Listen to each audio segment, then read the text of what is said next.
Jerry. Huh? Jerry, will you take my advice? Forget about the whole thing, will you? Just keep telling yourself you're a boy. You're a boy. I'm a boy. That's the boy. Oh, I'm a boy. I'm a boy. I wish I were dead. Yes, sir, but I heard about boy, it. oh And boy, in the oh locker room, boy. Sister Boy, they called him. You watch out for Sister Boy there. She's very delicate. Hey, what's going on here? Hey, you don't want to tear the pajamas off a Sister Boy, now do you? You leave Sister Boy alone. We're There a are three bodyguard. different looks associated with cinema. Whichever you guys That of the camera as it records the pro-filmic event, that of the audience as it watches the final product, and that of the characters at each other within the screen illusion. I All right. disagree.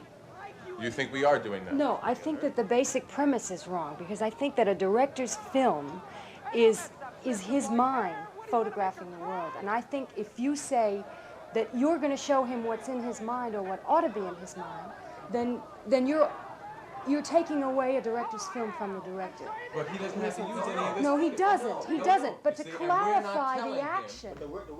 I'm sorry. Tell me how I walk. The conventions of narrative film deny the first two and subordinate them to the third. The conscious aim being always to eliminate intrusive camera presence and prevent a distancing awareness in the audience. Now I'm not going to be able to walk anymore. Go on. Without these two absences, the material existence of the recording process and the critical reading of the spectator, fictional drama cannot achieve reality, obviousness, and truth. Okay, I'm walking. Now tell me.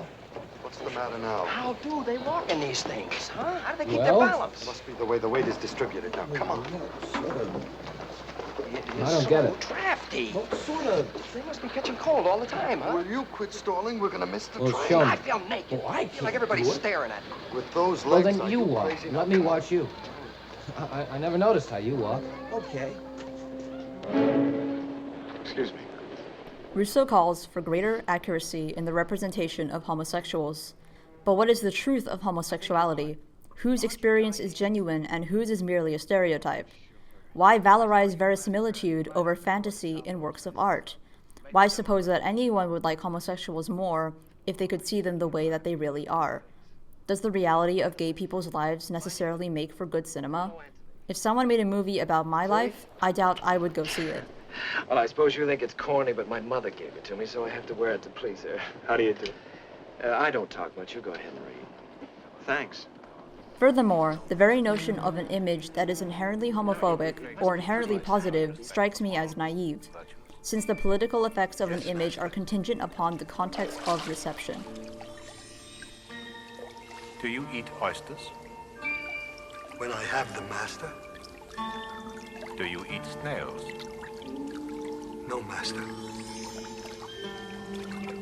Do you consider the eating of oysters to be moral and the eating of snails to be immoral?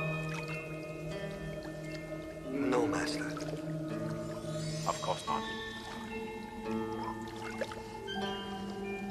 It is all a matter of taste, isn't it? Yes, master. And taste is not the same as appetite, and therefore not a question of morals, is it? Nevertheless, the structure of looking in narrative fiction film contains a contradiction in its own premises. The female image as a castration threat constantly endangers the unity of the diegesis and bursts through the world of illusion as an intrusive, static, one-dimensional fetish.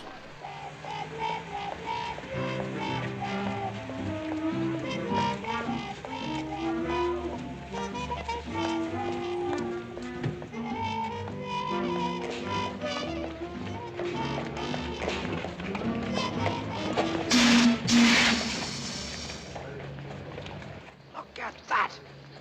Look how she moves. That's just like Jell-O on springs. Must have some sort of built-in motor or something. I tell you, it's a whole different sex. Thus, the two looks, materially present in time and space, are obsessively subordinated to the neurotic needs of the male ego. Has also excited a political presumption, we might deem it a paranoid tendency, that views voyeurism, fetishism, sublimation, idealization, masculinity, phallic sexuality, and even identification as not merely suspect, but inherently evil. I cannot speak for others, of course, but without those particular pleasures, I would be very, very bored at the movies. Why are you looking at that girl? You're hurting my arms. Just relax and I won't hurt you. Why are you doing It's all you can do is look at girls. All right, slave. Go ahead and look. I said look. Murder's nothing. I don't want to. It's just a simple experience.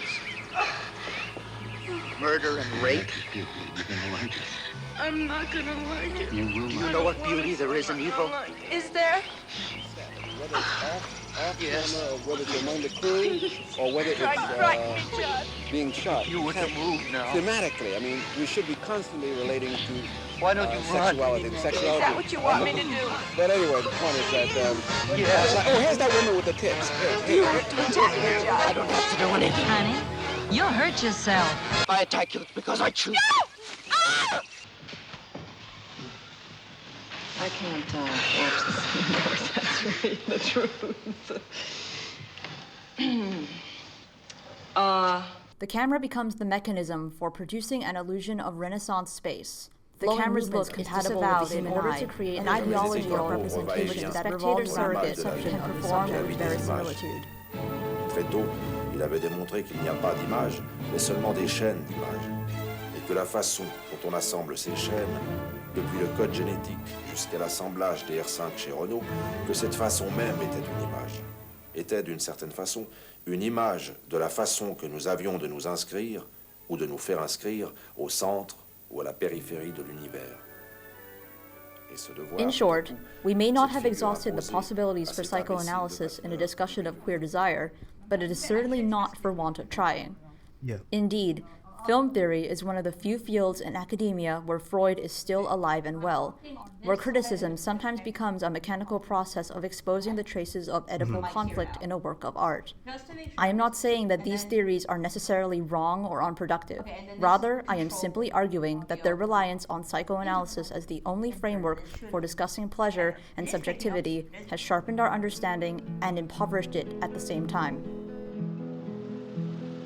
The first time To the perfect ever rhyme. I lay with Rhyme. Oh, my wealthy fraternity brothers. felt your $67. close to And mine. a second-hand typewriter.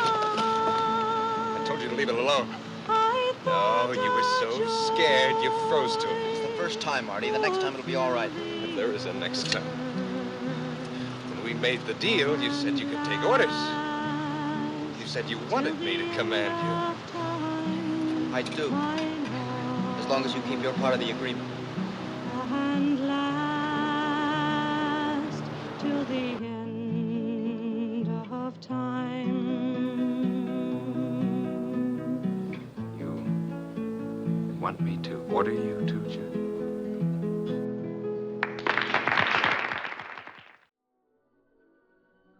The outtake is part of the film that, for whatever reason, ends up on the floor in the editing room, a scene that is shot but never quite makes it onto the screen. The outtake is the supplement, the remainder, that defines every narrative as a deployment of silences and absences. An outtake has, like the queer subject, a certain reality, a certain place and defining power in the larger narrative of cultural representation, but only as that which should not be looked at. This should not be looked at-ness is the very antithesis of Laura Mulvey's formulation about the spectacle of women in cinema. But this is not to say that queerness is unspectacular. In its figuration of abjection and popular disidentification in one of the most popular of media, queerness, as outtake, places in dialectical tension the excluded and the central, the untheorized and the transparent, the unwatchable and the transfixing. Thank God. Oh my. Oops, I'm still recording. Beautiful.